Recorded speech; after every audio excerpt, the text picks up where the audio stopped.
Hi guys! Another year, another vlog at may nakita na naman kaming masarap na kainan dito sa Marilao, Bulacan. Ang pamagat, Fun Side Ningnangan. Let's go! Marami na pala silang branches mula sa Bulacan, Cavite, La Union, Caloocan, Pampanga at iba pa. Pero first time namin dito. Turo-turo paluto pa lang style dito. Ituturo mo yung gusto mong kainin at lulutuin nila.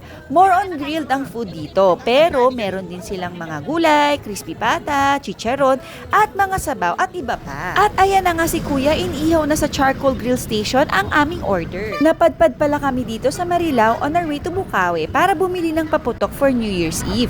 At based sa Google Maps ay napakataas na 4.4 star food rating ang Fun Side Ningnangan, Marilao. At guys, meron din pala silang fresh seafoods dito tulad ng salmon, tuna, tahong, maya-maya, hipon at pusit. Ang dami din nilang gulay options para sa mahilig sa gulay. At eto na, dumating na ang aming order na barbecue, grilled yempo, grilled squid, crispy pata at pakbet.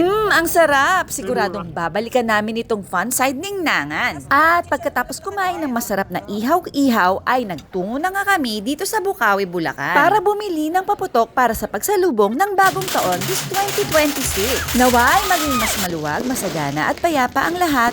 Happy New Year! Hanggang sa susunod, paalam!